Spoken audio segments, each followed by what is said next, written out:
Akidalarını bilen anırsın aytsam size Fırgayı Necidiye diye.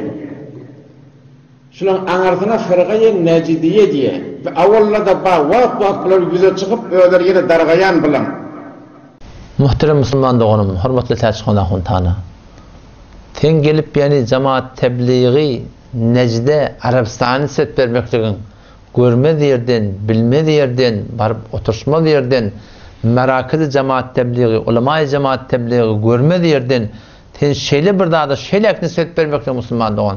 Bu bir katı bir günah kaçırık, katı bir yanlışlık. Keten eğer halı sana tövbe etmeden Müslüman doğanım, sen bana erteki kıyametin cevap verip bilmerdin. Şon biz şununda bolup biyat. Biz şununda bolup gördük, barık gördük.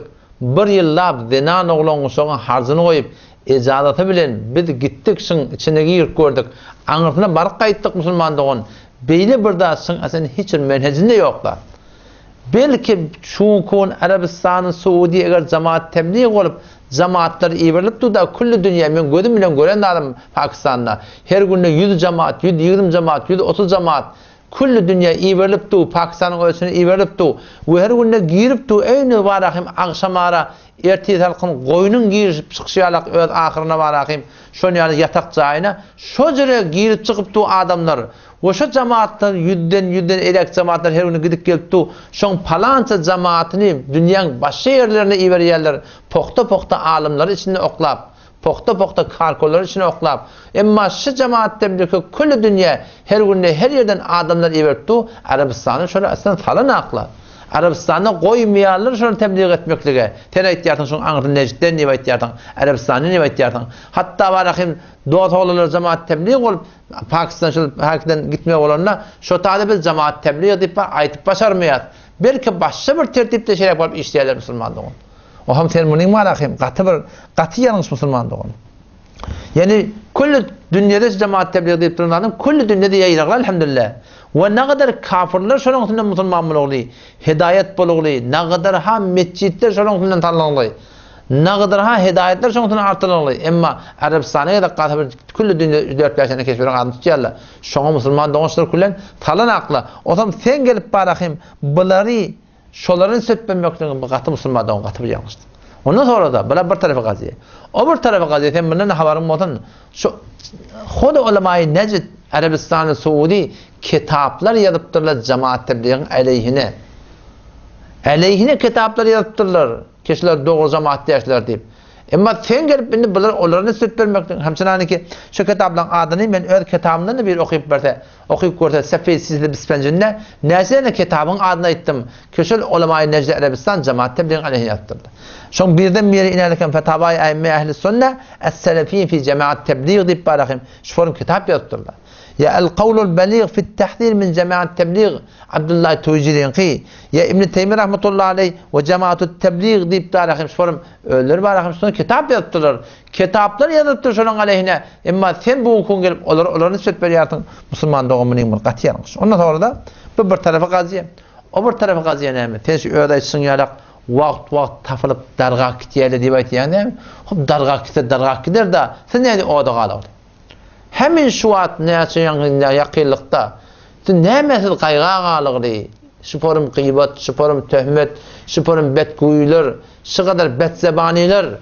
O şetin kayga kalır Müslüman doğan ki şu bir hakikat ba, şu hakikatin utatılacak bolya. Sen ne kadar zatları milletin gevununu görüp pulata behar şekli ki oltur Allah size mağfetin kemçilik hemmecekmede bolya. Ama siz şunu bir hakikatin utatılacak bolya. Siz şuna inni kayga kalıp men bir koymanı, cımga koymanı, radyo koymanı, CD koymanı, tayman koymanı, çadır koymanı şol işini yamallamaklık bolya. Ahirkiden işler neymiş var? Ahirkiden bir işin birisi. Bariyallah nama yazıyorlar.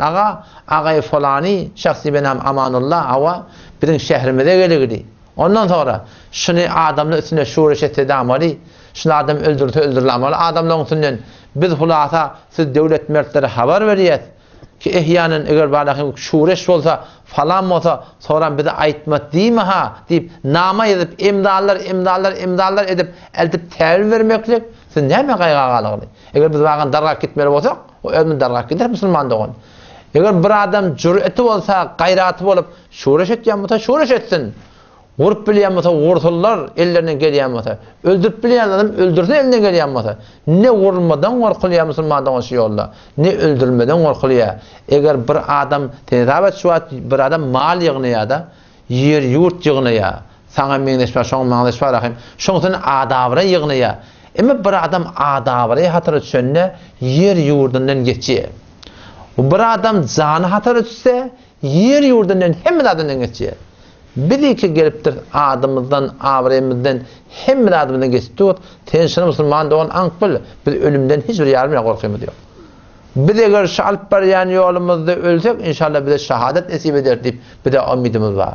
Ve bununla ben size aydayım Müslüman doğan. Eğer cehenneme na'udbillahi girmeli olsa, doruyu bilen girmez. Kitapta gören adamı size aytmani, sizin gevninizi görecek olup, başa birdat aydıp cehenneme girmez.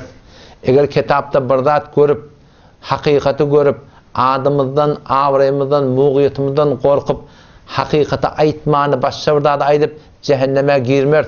Şu dost soğurca şu alp bariyanlarımızda biz bariyat Müslüman doğun. Umidimiz var, Allah tabi'den kabul edersin deyip. Kim şey yaxşı niyetimiz ki bizde var. Allah tabi'den tevfik veriptir. Ma zeka minkum min ahadin ebede diye Allah Teala. Sizin hiçbirinin kavul bilmertiniz. Meğer Allah'ın fadlı olmaha diye. Bak o ahir neyme kavul olsa Allah'ın fadlından. Ama Müslüman doğun bizde elhamdülillah şu alp bariyan yolunda ikilik yok Kudaya şükür. Sizin yüzünüzde bir form olup, iyiliğinde bir form olup, kabattan bir daha edip, yüze çıkıp bir daha edip Müslüman doğun elhamdülillah beyle bir daha yok. O şeyle bir yağdaylar yani nämeden çirim gerek? Ödemi darga kiçek diými? O gaýga alyp bermeler. Darga giderse ödemi. Şu formsiz o da alyp bertiňiz, şuň aňartynda bir hakikatyň ýüze atylacak bolýar. Gynata Müslüman dogan şundan gorkýar. Gorkmaklyk gerek. Siz Hanefi mezhepde, biz Hanefi mezhep Müslüman dogan ýalňysmaýanmamy? O plaza bir zatlar bolupdyr, ýalňys bolupdyr, aýdylmapdyr, diýilmäpdir. Näşin gelip de boýnalyp da aýdam Allah şuň näme işi bar? Şunu kavatlarda diýýär de sen gata ýetýärsiň. Müslümandan gata aýtmaň gurrunda, hak aýtmaň gurruňy. Hakykatan her näme barmaýt, düşman bolýarlar. Meger bajana hun taqdir ki Allah rahmet etsin benden kötükde ayet 3 gün tutmaly diýip aýtdy. Gata aýtdym meger. Gata aýtdym şo. Ya Qur'any keşfat türk meselede okulýa namazlardan sonra 5 namazdan sonra Hanefi mezhepde ýok da hatda. O şonu meger gata aýdyp durmuşy. Yani Qur'an okuymadan näme aýtpa? Doğa etmeden näme aýtpa? Aýby şey kitapda ýok Müslümandan. Şo namaz, şol Qur'an, şol doğa, şol agaç dikmek, şol köke paýlamak, şol palan etmeklik, şular Qur'anda, sünnetde, şeriatda ýok. Näle kim teşebbüs zımga namazda baranda olakan ýazyp goýupdyrlar da, hutba kılıp keplemekde haram, namaz okuymakda haram. Hey namaz okuymak haram bolarmy? Keplemek haram diýdigi, la ilahe illallah diýsen haram. Muhammed Resulullah diýsen haram, zikretsen haram, emr ma'ruf etsen haram, nehy münker etsen haram, Qur'an okuýsan haram. Şular haram diýip dur. Näde haram bolmaşy? Çünki şurada şeriatda ýok şo. Şeriat etme diýipdir. Peýgamberiň etmedigini Müslüman dogan kitapda ýok zady etmelerden. O şoň taýdan bana şu duratynda ýani bana hem siz gelip şu datlary hop bir ýoň bolup durdanny. Şu bir daty bir ýalňyşyp dursa, indi şu ta kıyamet şerim şeydik gitmeli Hudaý taqqatan. O bir haçan dogurlanmaly. Şu kıyametin altına näme jogap bermeli? Ýa örler kagyz ýazylar. Şu saýmanda pişirdilen taam bar. Önler kagyz ýazylar. Şu bizim gurulmamyzdan ýüze çykandan sonra. Kenäme aga, eger bir adam ölende şoň weresetinde sagyra bolsa, şu sagyrada bolup durup da saýmandan bir da demek haram diýdiler. Hop şu haramy 50 ýyl ber elip ýer.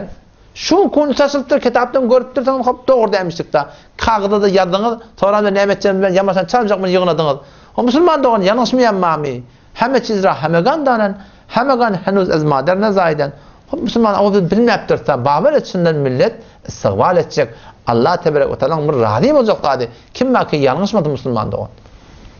Odam şu taýdan yani bir tarafa gazy yani darga gitjek bolsa, hormatly täzgin dahun tana, teşin gaýga galyp bermeň.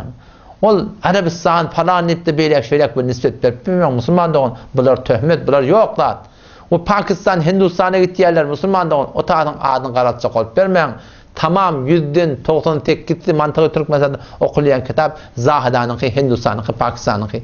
İçindäki mekteplerde şu tahanynky, şuruhatda da şu tahanynky, fetawalarda şu tahanynky, mecburi fiqhide oturşulýar. Onda mektepler şu tahanynky Müslüman dogan. Muny biz niýeden inkar edip başarardyk? Bu bir inkar edip boljaklar. O marada da şu hodi Gümüştepe'de biz olağan taqdirden birine oturuştuk da. Şonda Teymur Garazi diye bir cavan oğlan. Men şu dada bir saat sonra şu taqdirde oturuş dada. Siz näme deyip Türkmen ocaqda oqymany teoriýa çykýardyň. Men köwelekde bir gurrun berdim aşaň akyn. Şoň akynda ol beren gurrun ba. Hajakyn şo gurrun goýdy. Biz näme deyip şu Türkmen ocagy goýup teoriýa çykyp okuyýar. Awala biz Türkmeniň öz ojagyny da okuymadyk da elhamdülillah. Ýöne gynan taqda şu Türkmeniň ojagyna daş teoriýany Wehhabi diýip şoňa odun goýulanap musulman doňşaňsyna. Hem şoň ojag bar tönüp barýarsın. Daş teoriýa Wehhabiyet goýupdyrlar. Hem şu ölçünde gymyllanan aklym diýerleri göçmek bilen, gitmek bilen, gelmek bilen insanyň wüjudyna gelýär, mantaga getirdi. Hem sanki Abu Bukhara bar, göçüp gidipdir. Gidipdir, okuyupdir, getiripdir dämi? Şoň konu şeýle bir zat ilim tagaza etýär. Emma ol mutassifana şi daş teoriýa Wehhabi diýip şun marahym, şu darajyk ýerde biz barahym tykylyp otys, ine şondan çyrym biziň Türkmen salaq ojak alymyz günmegin zeýiflenip barýar, mezhep fiqhimiz ilmi teoriýakda. Kitap okutmakda ilmi teoriýakda. Haşiýe goýmakda ilmi teoriýakda. Fatawa goýmakda ilmi teoriýakda. Näme diýip? Şoňky şoň ojanyň ozdan barýar gyna taýdan musulmanda. Ahuna o ýanky gurrun iki men şol ýanky şu dada Teymur Garazi bilen näme diýip teoriýakda gidip okuýarsaňyz Türkmen salaq ojagyny okuýarsaňyz bilen gurrun ma ol. Şo böyle goýdat men bir gurrun öwrläp durmaýyn. Arada bir hüjrede oturşdyk. Dotalarlaryň biri adyna Teymur Garazi diýe. Tanış olan elbette maňa şo tanış boldy, maňa dotalarlar näde? Tanış olan şeýle. Odam ol birden şo jemde birden sorady bi. Bu diýdi, siz diýdi gaýradan gelen alınma diýdi. Burada bolsa Bukhara, Türkmen ojak diýdi. Siz şu ojakdan gelen alımdan oqymany gidip siz Bukhara, Zahidana, Beluchistana, Pakistana, Hindistana gidip oqymaklyň näme geregi barsyň diýdi. Ine ojakdan gelen alym bar da şunu oqymallar. Men birak diýdim, we de teň soragyma jogap bereli. Awala sen teşine aýtdydım. Ki awala men şunu aýdyn dedim. Ki şu mantagada da biz oqymadyk da. Ine Erjewhan taqdir Hanefi biz şoňa näşir oqydyk şoň hüjretinde. Mantagadan näme pay almadyk da. Emma men şunu aýtyn dedim. Şu teň Bukhara diýäninde şu Bukharada faqat şu 4-5 tane ahun oqyýanmyşdykmy? Ýa-da merkez jahanymyşdykmy? Tajan ahun, Atajan ahun, Bayramgalla ahun, Yevne bir ahun şu 4-5 tane Türkmen ahun oqyýanmyşdykmy şeýle diýdim. Ya ýoksa da merkez jahanymyşdyk. O jogap geldi, ha merkez jahanymyşdyk. Hop. Merkez jahany bo diýdim. Şu taýy soram çaşypdyr. Bolşevikler wagtynda Ruslar gelip kän zulmedip Bukharany kullen çaşyrypdyrlar. We ulamalar bölek guruh barıp her ýerik barahym göçüp gaçyp çykypdyrlar. Şoň bir näsete Türkmen salaq edipdir. Indi wada ulama Türkmen salaq gadim Bukharadan gelipdirler, zehmet çekipdirler. Oňa hiç kim inkar ýok. Sünnetçi, jymga, jamaat, hulasa diýantyka ardy görnýär. Derher suret şolaň çeken zehmeti olardan awwaldan çeken zehmeti musulmandan. Oňa inkar ýok men dedim. Ýöne hen şuna jogap berdim. Şu Bukhara şeýden çaşypdyr, daş teoriýa gidipdirler. Şu daş teoriýa çykan ulamalar aýa şolar Hanefi mezhebi tedbin edip fiqhına, tefsirine, hadisine, fatwa kitaplarına şolar şoňa zehmet çekip tedbin edip gösteriş beripdirlermi? Ya ýok. Türkmen Sehran şu gadim Bukharadan gelen ulamalar şoňa zehmet çekipdirdim dedim. We de tire hormat jaýynda maňa inkar ýok. Emma sen dedim, şu zehmeti kim çekipdirler? Ina rakam wada tamam, şu mewdak ýerlen tefsir kitaplar bolýan. Şoň hiç bir gaýty Türkmen Sehran gydy. Hiç bir gaýty Türkmen Sehran gydy. Fıkıh kitaplar wada mantagada, Hedayan haşiýatyň wada Hindistan, Pakistan. Şerh we Hayan haşiyeti Hindistan, Pakistan. Nurlanlaryň haşiyeti Hindistan, Pakistan. Usul Şaşyň haşiyeti Hindistan, Pakistan. Ondan sonra näme? Muatta İmam Muhammed Hindistan, Pakistan. Bu döwri hadisde ahym mozak golamda 8 däne kitap okypdylar. Bukhari haşiyeti Hindistan, Pakistan'ınki. Ondan sonra Sahih Müslim'in haşiyeti, Sahih Tirmizi'nin haşiyeti, onun Sunan Nesai'nin haşiyeti, Sunan Ebu Davud'un haşiyeti, Musned İmam Ahmed'in haşiyeti, hatta Muatta İmam Malik'in haşiyeti. Ha. Şuna mene Sunan İbn Majah haşiyeti, şun tamam haşiye şuruhatı gelipdir. Xode Hanefi mezhebinin fıkhının şuruhatı nereden gelipdir? Musulmanlar daşta öğretden gelipdir. Pakistan'ın Hatay'a demek gerek ki, bizim Arablar tamam okuyan kitabın ödi, tedvini, teşrihi, tebiyini mi mutlu? Şu Pakistan'ın sonra mutlu Müslüman doğan. Hanefi mezhebinin sonra ne? Pakistan'ın bir tane milliyet, kavmiyet yok ki. Benim peygamberim Arap. Men Arap bilen ne nisbetim var? Men iman nisbetim var Arap bilen. Men Hanefi mezhep bilen, Pakistan bilen nisbetim var, Hindistan bilen nisbetim var, Beluchistan bilen nisbetim var, Bukhara bilen nisbetim var. Ben dedim o da dedim ten yöne bakara dedim bir kep aytyarsın sen aytyan süreňde kepil barahym tak gaýradan gelen ojokdan alımdan peýdalanmadyk golayly yöne dinden näme tässup ýok. Ten göde ten soram aytdym da baragy sen şumantagy türkmen saran ulamalary Hanefi mezhebini gawadyp açıklap aýdanmada ten getir ýadan kitabyny. Haýsy okulýan kitap fıkhi kitap Hanefi mezhepde türkmen sahrada Hawa şibidin ulaqan taqdirlaman ýadan kitabynyň şuruhatyndan istifade edilýärmi? Getirden birini getirmeni gurun ýok dedim. Eger biz ştada erzai ilmi bolýan bolsak, musulmandan bu teoriýa çyksak gäp. Wagan, yani wagan ştada hakykat gandyrlyp göberýän bolsa, hakykat ştada aýlyp durulmasa aýtýandan belli adamda bar. Wagan ştada aňyrbaş Hanefi mezhebi amal edip duran, Hanefi mezhebi ýörçek diýip duran marahym, ýüreň suwçyp duran ýer bolsa bara, ihtiýaç ýok näçe çykmaklygy musulmanda bar. Om şunam şufarım çinmeli. Hop. Ki Bukharadan gelen okuymaýardyň. Ýok, Bukharadan gelen ilimden elhamdülillah türkmen sarada okuyulýar. Emma daş devrege çykmaly diýen gurun ýok. Baraýly kitabyň guruny musulmanda ol. Bir gurun ki eşitdiňiz. Ki näme sebäp bolýar biz ilim okuymaklyga, teoriýa çykmaklygymyda. Hemçinin ki biz elhamdülillah şu mantagda okuýar. Başdaki mantagyň ilminden awal geçen biziň ulamalarymyz Bukhara, Afganistan Oşoňa meňdeş bara hiwa gidip okuýuşlar ýalak. Biz hem teorekden gidip şondan için peýdalanýar musulmandyk. Ýöne wede bir wagyýat bar, şu arada şi burada bolsa şu ojak bilen bolbermeli, musulmandyk men tada asgaý deýin. Biz siziň şu ojak diýip duran ulamalaryňdan olguluk tapamda, olgu bolmaklygy bir göremdak dogry. Ella maşallah kesin şunu gödagyr ýalak bir tapylamady. Otam sen birdat diýsende, bir adam birini bir anam etmeli, ta şoň ýerine düşsün. Yürekden şoňa ýetigli bolsun. Ýalňyşmaýan ýok ki, her kim ýalňyşýar. Emma bir sizatlar bar. Keşi bir gözüme bilen görüp tus. Otam şular adamlar biz näce barıp barahan şolaň huduryna oturup da şolardan alma öwrenip de şolar biz özünde ulgu rehber garar bermeli. Aňa haja gitdi. Kerwen başy bolup. Yalandan biriniň heleýini nikah edip ýa-da merham. Alyp gitdi. Kim? Ortam falan ahun. Kulli mantagada tanylýan adam. Hüjre ýerdip duran adam. Otam sen gelip şunu şularda muňaşy etýän işni merham. Aşy bir musulmanyň etjek işi däl. Bir ahun ke dursun, alim ke dursun, hüjre ýerdip duran dursun. Otam biz näze ştada şoňa anam etmeli musulmanda. Otam özüňiz biziň jamyna goýun. Bu da mahrum hurgurumyz ýok. Bu da ruh rast. Dost sorsa adam weziyet, doğru Kur'an'a wala, sünnete wala, şeriata wala bolup duran. Heşo kulli türkmen sahrany weze. Bir de olgu tapyp berin. Hanefi mezhepde saymanyny pişirilýän taam, eger şonu oglanjyk bar bolsa, sagira, weretäňsinde, şondan iýmeklik haram. We eger şonna ýok bolsa, daş töwerek getirip pişirip berseler, İlattan için pişirip berseler, şimdi mekruh tehrimi, mına ziyafat diýerler. Sen öyle bütün türkmen sahrada, şimen diýip duran, taqdir diýip duran, qadim ojak, alym diýip duran, oturulan maran hüjreň eýlerinden, siz bir däne bir de olgu kökediň ki biz ana medeýli hawaşy falan taqdirin logmaty halalşyň. Şular adam haramdan göwrehin çekýän adam, mekruh tehrimi, harama meňdesatdan çekýän adam, biz şoň ýene şeýle musulmandyk. Bir de tamamlak dogrusu zatlar.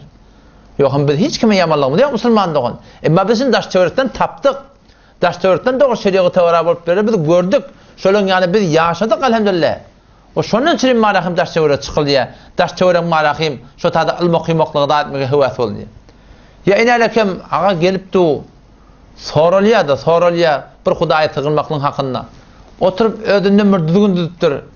Bilmeýän goýunyň iste, sygryň iste, zengine babany çağırmaly. Zengine babana diýen bir adam şu ehli sünnet we cemaatda şeýle bir at şu adaşyny göremde. Zengi baba bar ýa-ni o Taşkent tarapda bir Hudaý menne geçipdir. Zengine baba kim bolmaş Hudaý menne? Düýäň iste o qaranyny çağırmaly. Ýeni birini çağırmaly. Hoş şul iman etiqat Hanefi mezhepde nerede bar biz diýip baramyzda. Sorulanna, zengurlanna delil ýok ýöne. Yüreğin doğru bolsa bolýar. Hem biz ştada galyat musulmandygyň biz Hanefi mezhepden kökediň. Bizde elhamdülillah şu gaýrat bar musulmandygyň ki biz ýalňyşyny boyun alaýly. Bize barahym bu zatdan hakyny musulmandyk elhamdülillah gurun ýok. Ya inalekem wede ten 60 ýaşandan sonra haram ekil. O şey ekil haram da şey. Emma sen pir deyip duran, ocak deyip duran, taksir deyip duranın, veli deyip duranın, sen öyi duruşu bilen ekid. O sen marahim bilmedilen işte, hatta şu adın ödünde de, şun öylerine, bir tarafına taksirlerinin ekidi, o bir tarafına pirlerinin ekidi, o bir kaptal Kur'an, bir kaptal ekid edip, şun tamam satıp bir yerle, men daim bir helke nefesçi, men şu bakan adamların yegelleri men şu da baryan yerim, oturuşyan yerim, katnaşyan yerim, men yegellenme şu da, dailenme şu da, şun ekidini, şol veli deyip duran adamın ekidini öyden çıkarmaktan korkuya, öye geldi bereket geliyor deyip du. Hatta bunda da tutatım geliyor, men ne diyen akıyım. Saytları var, yalık koyup dururlar, sonra yarlı men şahsen gözüm bilen gören adam. Saytın üstünde adı var. Ki neme? Ağa şeyle, burayı ekidi olsa, şuna bereket geliyor mu ya gelmiyor mu? Onun ekidden ne bereket gelecek mi neme falan böyle şeyle diye de ahırda, o Huday Teala istihedi ekidden ne bereket gelecek gel amallıya.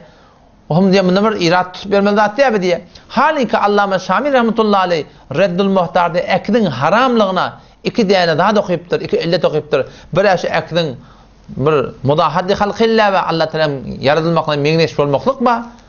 Ve ikinciden şunma ta'zim gayrullah ve Allah'tan silemaklık mı? Ve kod mecburi fıkhiye Türkmen Sehra'da şunutunu oturuşup şun fetvasından bir kitap devlet çıktım. Şu ekidin haramlığına fetva verirler. Emma ağa öz saytını yazıp koyuptur, ekidden ne bereket gelir hegel amali. O zaman ortadan palan taksir, biz şolun yine düşmeli, şun aytyanına kulak atmalı. O bir de doğrusu tadı var, Müslüman doğum, hiç kime yamanlığımı da yok.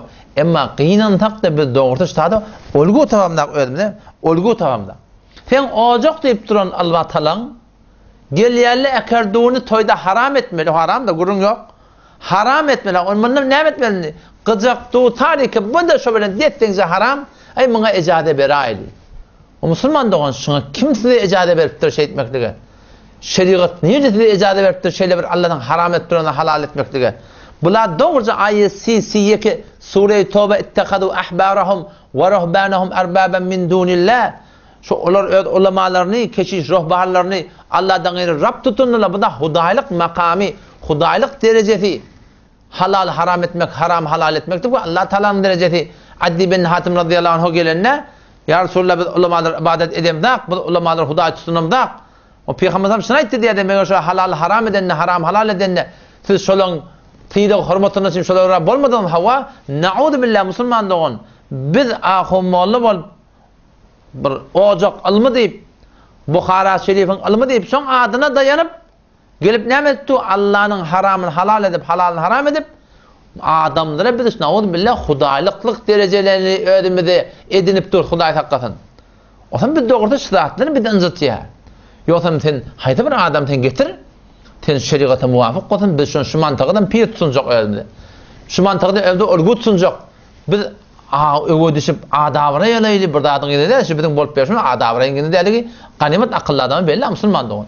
Bir de şu hakikat deyip ya. Doğru şeriata böyle yürüyecek boluyat. Ama qiyinandak da şu daş çevreminde var akım. Şeyli bir zatlar var qiyinandak var akım bir tamamdak. Ya inale kam wada. Munda böyle filmin qoytuldu alan. Türkmenistан in ko'lagan hujrati. Vahhabiyattan etmalı. Bizim namusumuz, ayallığımız haytı görünü kırrak botaşon taylap gelip qiyda olanları Vahhabiyattan etmalı. Şol film, şol akıl kulli İran'a yayradı. Men belüsü sen ne getbekam inalekem Türkmenin qiydalarını orayang mı deyip biz yere girdik şonna. Biz utancımızdan bir yere girmedik yani şu zaten. O zaman da var akım teştada eğer şuradan aydılsa neme onu falani ahum olan avrayın yok ki. Bilmeyen ihtilaf kurulun idinna. Bilmeyen ulamaların tertiriyor. Müslümandan biz ulamaların tertirmek niyetimiz yok. Vallahi yerine biz şeriata amal edecek olpiyat. Yöne şeriata doğru amal ettiyen biz aramızda illa maşallah. Şu ulukan ettirurlar arasında doğru. Ben doğru şeriata uğrayıp duran tamam doğru. Siz hayıtı bir yerine aydın başta ettim ha. Bir çocuğunu getirin. Kişi taymanına çadırda imeyen olsun. Hanefi mezhepte şun hükmü ya haramsa ya mekruh tahrimmiş. Ahuna aşayan ki böyle kurum var. Ayallı oğlumuzdan sus fadip Vahhabiyet tanımayıp şunun malakın filmi cepte şu böyle koy. Ondan sonra inşallah tavsiyenin tasmimine tavsiyenin o böyle kurunu koy inşallah Teala o zaman yeteli başka kurumları. آنها میگویند طلب یاری و کمک از غیر خداوند شرک بوده و شخص نیز مشرک میگردد. بازی و تهمت‌ها و سخنان پوچ و بی محتوا توسط این دختران فریب خورده بسنده کردند. لابد در میان اینان قحط الرجال شده که کسی را پیدا نکردند تا دلیل و مدرکی هرچند ضعیف و بی ارزش برای اثبات مدعای خود ارائه کند.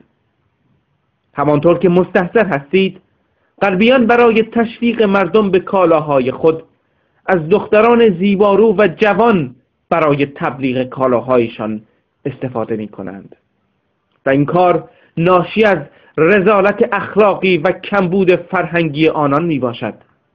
ولی آیا دین والای اسلام به ما اجازه چنین کار ناپسندی را می دهد؟ چطور شرافت و غیرت انسان به او اجازه می دهد که دختران و یا خواهران خود را برای تبلیغ کالایی در مقابل مردم به نمایش بگذارد؟ و آیا این دین کالاست که با این روش تبلیغ شود؟ و آیا اعتقادات دینی را با دلایل قرآنی و روایتی باید اثبات کرد و یا با زیبایی دختران ترکمنی؟